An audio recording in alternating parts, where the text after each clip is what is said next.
انا بحسها تشتغل ولا يا الله يا الله. الساعة شحنت. يا الله يا ستار. ها وين ماخذ سماعتك شو رايحة؟ سولفي لي. تسألني وين رايحة؟ غرانم اللاية والنسوان كلها منتظرتني وما راح اروح. البيت سعدون وبيت ابو محمد وبيت جبار وبيت ستار وبيت حمزة وبيت حسن وبيت ابو محمد وبيت احمد وبيت حاتم وارجع ما تاخر، وبعد 4 بيوت هم اروح وراها. الله يساعدك، يعني تعال تفترين كل هذه البيوت؟ عم رادش 10 ايام فوق هاي ال10 ايام، ليش ما تلتمن ببيت واحد احسن ما تفترن بالبيوت وكل ساعه ببيت؟ لان هاي الناس اليوم ما ترحم، ناس تاخذ غيبه، صح لو مو صح؟ يلا يلا تاخرت، هم بعد امرا على بيت ابو سعدون وبيت محمد وبيت جاسم. يلا يلا مو تضيعني، او تسوي غدا وحدك واطبخ، هم اعلمك على الطبخ. وذولي هم ما ترجع لهم مره ثانيه، وبعدين انا وين اعرف اطبخ؟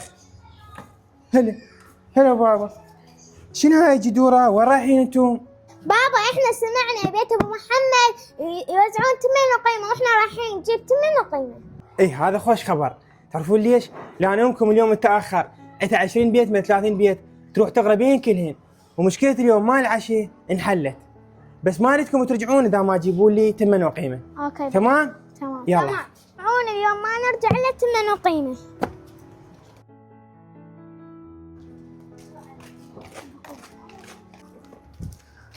اوكي هذا الوليد بيده تمن وقيمه، خلنا ناخذ من عنده تمن وقيمه. عم تقول له بابا احنا هذا جبنا التمن وقيمه. يلا نمشي. اوقف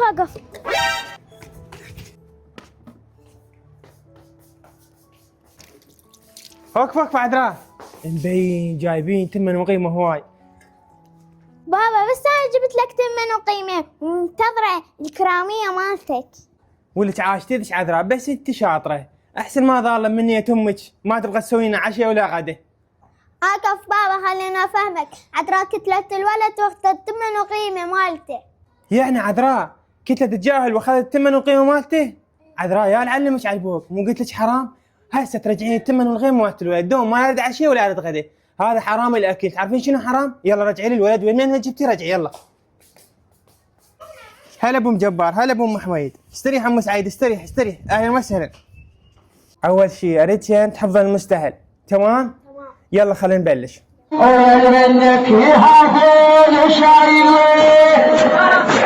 هلا شايل هلا شايل.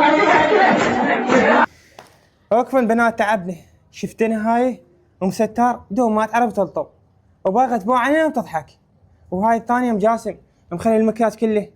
اي انا هم شفتها، اكو وحده تجي تلطم على امام الحسين وحاطه المكياج كله.